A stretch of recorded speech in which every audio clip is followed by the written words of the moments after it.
অর্থ সংকটের কারণে অবশেষে বন্ধ হয়ে গিয়ে চট্টগ্রাম মেট্রোপলিটন পুলিশ ও ট্রাফিক সহায়তাকারী গ্রুপ ও ট্যাগ সদস্য সকলের কার্যক্রম। জুনের 28 তারিখ আমাকে ওখান থেকে অফিস থেকে জানানো হয় যে আমাদের যে অনারিয়াম দেওয়া হয় সেটা আগামী মাস থেকে বন্ধ হয়ে যাচ্ছে। কারণ হচ্ছে অর্থ সংকট, ওনাদের অর্থের অভাবে এই সংকটটা দেখা দিয়েছে, যার কারণে আমাদের কার্যক্রম পরিচালনা করা সম্ভব হচ্ছে না। গত বুধবার জুলাইয়ের 29 তারিখত নগরীর 17 গুরুত্বপূর্ণ ট্রাফিক পয়েন্টত আর দায়িত্ব পালন নগরের 36 জন ট্যাগ সদস্য সকল।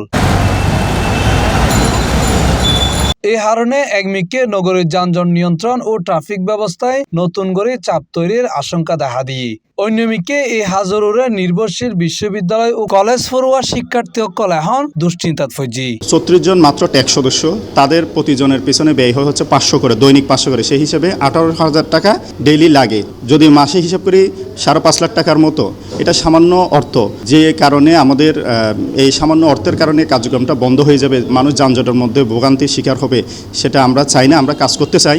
মাননীয় পুলিশ কমিশনার মহোদয়ের কাছে আমার রিকোয়েস্ট থাকবে, আমাদের অনুরোধ থাকবে, আমাদের পক্ষ সকলের পক্ষ থেকে অনুরোধ থাকবে উনি যাতে সেটা চালিয়ে যায়। ট্যাগ সদস্য সকলের দাবি প্রত্যেকদিন বিকাল 5টা তুন রাত 10টা পর্যন্ত নগরীর 17 গুরুত্বপূর্ণ পয়েন্টত 36 জন সদস্য সকল দায়িত্ব পালন করত। তারার মধ্যে নারী শিক্ষার্থীও আছিল। পার্ট টাইম হিসেবে এই হাজর মাধ্যমে বোধকীয় পরিবারের পাশেও দাঁড়াই। এছাড়া অভিযান চালাইয়ের 17,000-এর বেশি অবৈধ মোটর চালিত অটোরিকশা ডাম্পিং পাঠানোর পাশাপাশি চুরি ছিনতাইন্য বিভিন্ন মামলার উদ্ধারও ভূমিকা রাখি তারা। আমাদের ডিউটিরত অবস্থায় আমরা শুধু যে যানজট নিরসনের জন্য কাজ করতাম তা না, আরও বিভিন্ন ধরনের অকারেন্স যেখানে ঘটে, চোর ছিনতাই যারা আছে এই ধরনের এগুলারও আমরা পাকড়াও করে আমরা পুলিশ হেফাজতে দিছি। এমনও আমাদের আছে, লিস্ট আছে। চট্টগ্রাম মেট্রোপলিটন এরিয়ার মধ্যে ফুটপাত অনেক বেশি, আপনারা অবশ্যই দেখবেন। বিভিন্ন মূল পয়েন্টগুলোতে ফুটপাতের জন্য মানুষ হাঁটতে পারে না, গাড়ি চলাচল করতে পারে না। এই ক্ষেত্রে আমরা অনেক সময় ফুটপাতগুলো উচ্ছেদের কাজে প্রশাসনের সাথে কাজ করে থাকি। 2024 সালের 5 আগস্ট পরবর্তী সময় থেকে ট্রাফিক শূন্য রাস্তায় আমরা ট্রাফিকের দায়িত্ব পালন করতেছিলাম। যেহেতু 5 আগস্টের বিপ্লব পরবর্তী সময়ে রাস্তায় কোনো ট্রাফিক পুলিশ ছিল না, সেই সময় বিশৃঙ্খল অবস্থায় রাস্তার ট্রাফিক ব্যবস্থা পরিচালিত হচ্ছিল। তো সেই ব্যবস্থাপনাকে আমরা একটা শৃঙ্খলার মধ্যে নিয়ে আসি। পরবর্তী সময়ে আমাদের পুলিশ কমিশনার স্যার আমাদেরকে ডেকে নিয়ে গিয়ে বলে যে আপনারা যেহেতু ভালোই কাজ করছেন, আপনারা পুলিশকে সহায়তার জন্য আপনারা কাজ করুন, আমরা আপনাদের সহযোগিতায় আছি। সেই প্রেক্ষাপটে আমরা রাস্তায় কাজ করতেছিলাম। আমাদের যারা ট্যাগ সদস্য হিসেবে কাজ করতেছিল তারা বেশিরভাগই হচ্ছে এই স্টুডেন্ট, এমন তারা পড়াশোনার সাথেই এখনো পর্যন্ত আছে। আমরা দীর্ঘদিন প্রায় 18 মাস আমরা কাজ করতেছিলাম সরকারি বেতনভুক্ত হয়ে। সরকারি বেতনভুক্ত বলতে আমাদের সিএমপি প্রাইভেট ফান্ড থেকে টাকাটা দিচ্ছিল। আমরা জানি না যে আমরা কতটুকু সফল হতে পেরেছি, কিন্তু আমরা আমাদের সর্বোচ্চটুকু দিয়ে আমরা চেষ্টা করেছি আপনাদেরকে স্বস্তির একটা যাত্রা দিতে। বোধজনের এই সামান্য সম্মানের উপরে নির্ভর করিয়ে নিজের পড়াশোনার খরচ চালানোর পাশাপাশি পরিবারের পাশেও দাঁড়াই।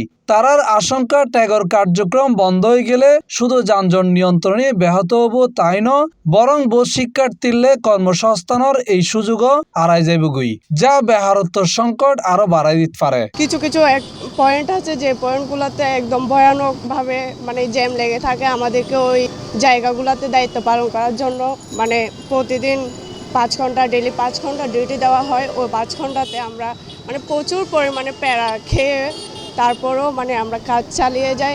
আমরা মূলত হচ্ছে গিয়ে স্টুডেন্ট, পার্ট টাইম জব করে যেটা আমরা নিজেদের খরচ চালাতে পারি একটা, তারপর হচ্ছে গিয়ে পারিবারিক কিছু একটা টানতে পারি, পরিবারের ভিতরে একটু পাশে দাঁড়াতে পারি।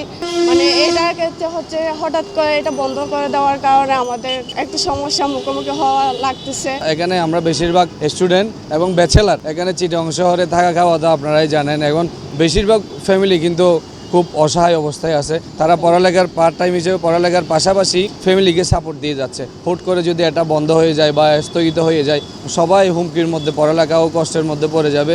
এই বিষয়ে ট্রাফিক বিভাগের অতিরিক্ত পুলিশ কমিশনার হুসাইন মোহাম্মদ কবির ভুইয়ার লগে মোবাইল ফোনে একাধিকবার যোগাযোগের চেষ্টা করিল বক্তব্য পাওয়া যায়। তবে পূর্বদেশের দিয়া এক সাক্ষাৎকারে তিনি হই ট্যাগ সদস্য সকল বিভিন্ন শিক্ষা প্রতিষ্ঠানের শিক্ষার্থী, সম্মানী ও অন্যান্য আর্থিক বিষয় জড়িত তাহাই আপাতত তারারে কার্যক্রমতন স্থগিত রাখা হয়। বর্তমানে সিএমপি নিজস্ব জনবল দিয়ে ট্রাফিক ব্যবস্থা পরিচালনা করা হইব। অন্যমিকে ট্যাক্স সদস্য সকল হর সিটি কর্পোরেশনের অর্থায়ন হইল তারা চট্টগ্রামের যানজট নিরসনে হাজ চালাই যেতে চাই। এই লক্ষ্যে কার্যক্রম পুনরায় চালুলে পুলিশ কমিশনের হাতে আবেদন করছি তারা।